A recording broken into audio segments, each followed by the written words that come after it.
Tout commence ici, à Pékin. Une ville que l'histoire n'a jamais cessé de renverser. Prise par les Mongols, refondée par les empereurs, ravagée à la chute des dynasties, puis reconstruite encore et encore sur ses propres ruines.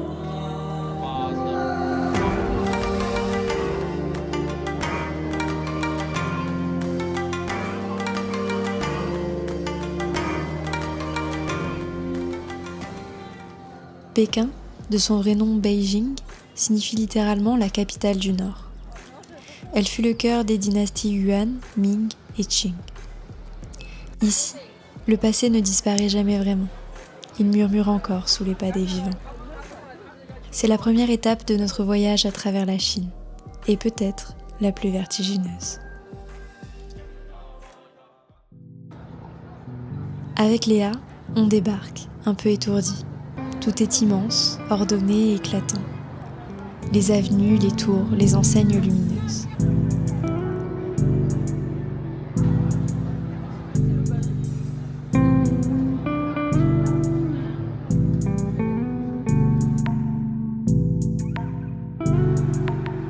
La nuit tombe sur Sanlitun. Les néons se reflètent dans les vitrines et on réalise à peine qu'on est là, vraiment là, au cœur de l'ancienne capitale de l'Empire du Milieu. On s'arrête au fameux café Tressé d'Amarceau avec ses adorables ours en peluche. Puis on marche longtemps, sans savoir où poser le regard. Et déjà, quelque chose nous dépasse. Le lendemain matin, le ciel est clair. On quitte la ville pour les montagnes. Direction la Grande Muraille de Chine. Léa a les yeux qui brillent, c'est son rêve d'enfance. On monte en téléphérique. Devant nous, la pierre s'étire comme un serpent géant, ondulant à perte de vue. Construite dès le IIIe siècle avant notre ère, la Grande Muraille s'étend sur plus de 20 000 km, ce qui en fait le plus grand édifice jamais construit par l'homme. Mais la Grande Muraille n'est pas qu'un mur, c'est l'idée même de la Chine qui prend forme. Pendant des siècles, le territoire était morcelé, instable. Chacun érigeait ses propres remparts, de terre et de pierre, pour se défendre des voisins et des invasions venues du nord. Puis, vers 220 avant notre ère, l'empereur Qin Shi Huang décide d'unifier le pays et de relier ses remparts éparses en une seule ligne. Une ligne contre le chaos, une ligne pour affirmer l'unité, une ligne pour dire « ici commence la Chine ».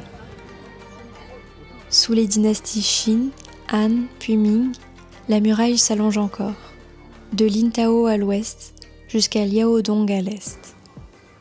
On gravit les marches, lentement, entre le vent et les voix des touristes. Et puis, à un moment, on se tait. La muraille n'est pas qu'un monument, c'est une ligne qui relie les siècles, un vestige du monde d'avant.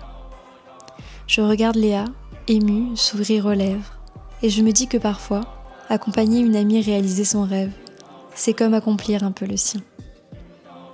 On redescend en riant sur une sorte de toboggan improbable. Un instant, on retombe en enfance. Puis la foule se densifie. Le temps presse. Il faut déjà repartir. L'après-midi, on rejoint le palais d'été, un lieu suspendu entre terre et eau. Construit au XVIIIe siècle, il servait de résidence d'été aux empereurs Qing, un refuge pour fuir la chaleur étouffante de la cité interdite.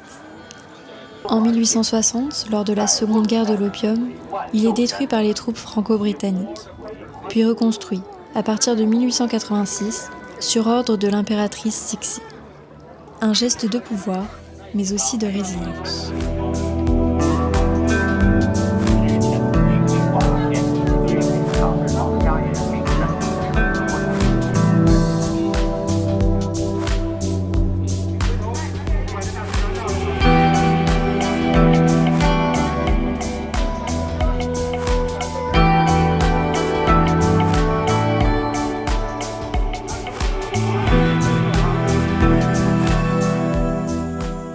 On marche dans les allées impériales, entre les pavillons peints qui se reflètent sur le lac Kunming, guidés un peu trop vite à mon goût.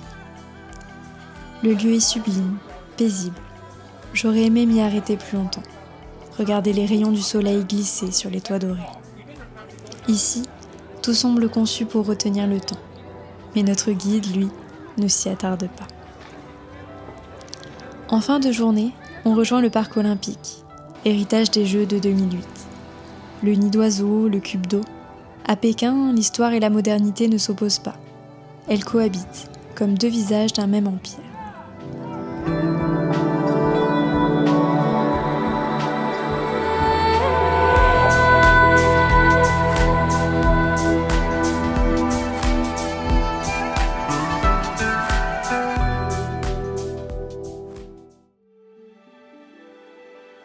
Le lendemain, on commence par le parc Beihai, un jardin impérial vieux de plus de 1000 ans. Son nom signifie la mer du Nord, en référence au lac qui occupe l'essentiel de sa superficie. Un lieu calme, majestueux, presque irréel au cœur de la ville.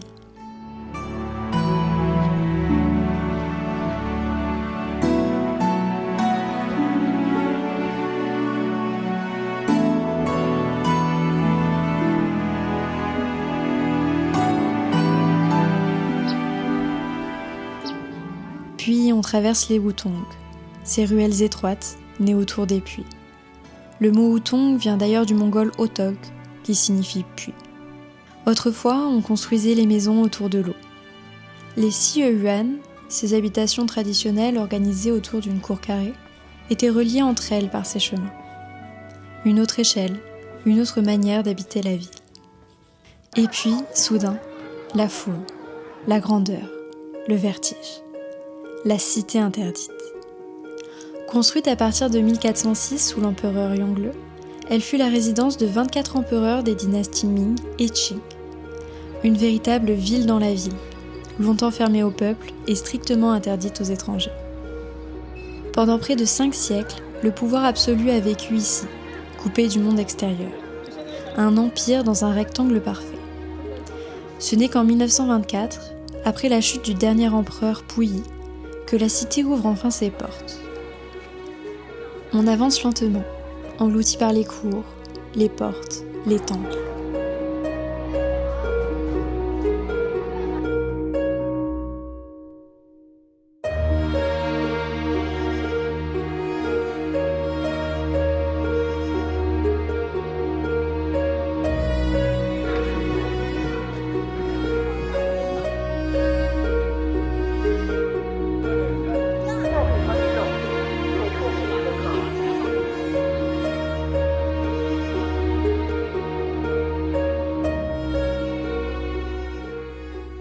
Puis on monte au parc Jingshan, dont la colline a été créée avec la terre extraite des dos. D'en haut, la cité s'étend comme un océan figé. On croit voir un empire disparu, mais c'est peut-être lui qui continue de nous observer. Le soir, on se perd dans la rue piétonne Wong Fu Jing, entre les néons, la foule et la street food. Je goûte enfin aux fraises enrobées de sucre caramélisé, avant qu'on s'arrête dîner. Le 4e jour, on se rend au temple du ciel. Les colonnes semblent soutenir l'invisible, les toits bleus s'élèvent vers l'azur. Construit au début du XVe siècle, c'est ici que l'empereur, considéré comme le fils du ciel, venait prier et offrir des sacrifices pour les récoltes et l'harmonie du monde. Puis, changement d'ambiance. À quelques pas, le marché Hongqiao, le royaume des perles. Des stands à perte de vue, du bruit, des couleurs, de la vie. Je choisis des perles pour ma mère, pour ma grand-mère et pour moi. 3 générations, un même fil. Une perle ne naît pas de la perfection. Elle naît d'une blessure, d'un grain de sable que l'on enveloppe, lentement, patiemment, jusqu'à le transformer. Peut-être que la Chine ressemble à ça. Un pays façonné par le temps, par les épreuves et par une patience infinie. On poursuit au parc Longtan, ancien site d'extraction de terre et d'argile qui ont servi à bâtir les murs de Pékin.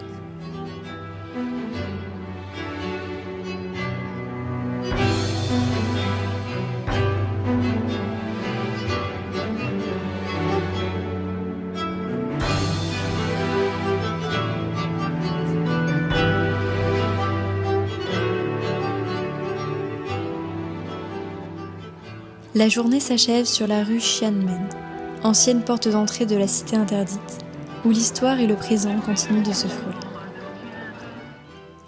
Le dernier jour, on traverse le quartier de Chechahe.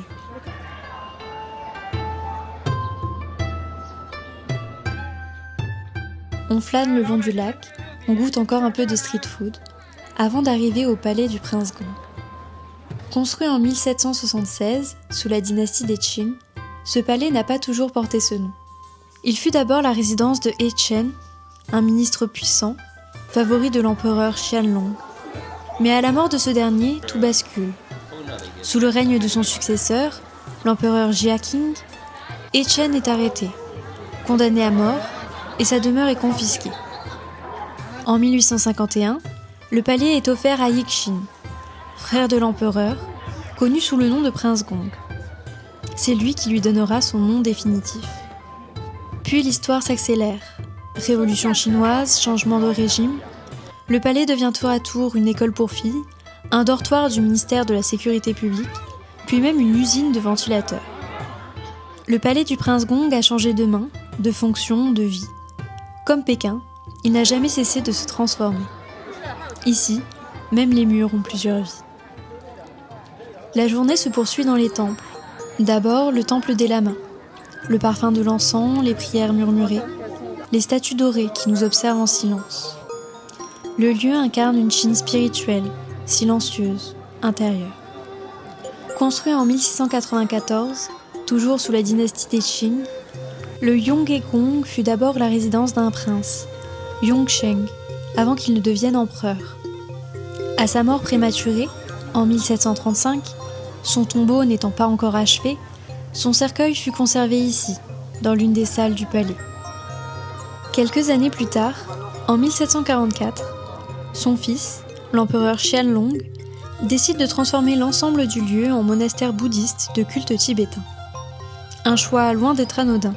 En Chine, il était courant que la résidence d'un empereur défunt devienne un édifice religieux. Juste à côté, le temple de Confucius nous ouvre ses portes. Un lieu dédié au savoir et à la transmission.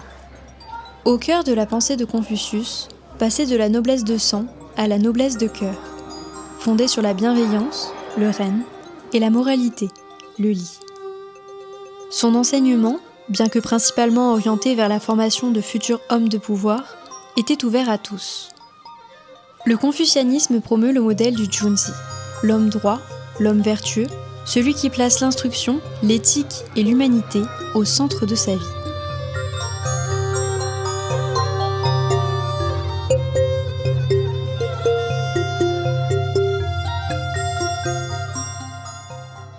Enfin, on visite la tour du tambour, non loin de celle de la cloche. Sous la dynastie Han, la cloche annonçait l'aube et le tambour le crépuscule. À l'intérieur, 24 tambours marquaient les heures du jour. Pendant des siècles, le temps battait ici. Aujourd'hui, il semble suspendu. Le dernier soir, on marche encore, sans but précis. Le quartier de Chechechei s'illumine. Les chanteurs s'installent, les bars débordent, la foule rit, chante, mange. C'est bruyant, vivant, parfois étouffant, mais profondément beau.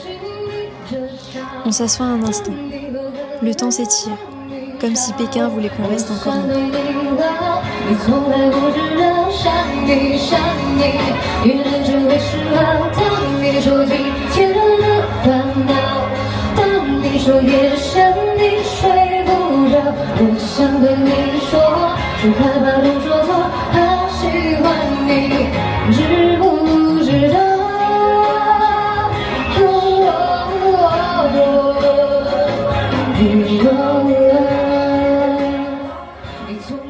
Je pense à tout ce qu'on a vu et à tout ce qu'on n'a pas eu le temps de voir.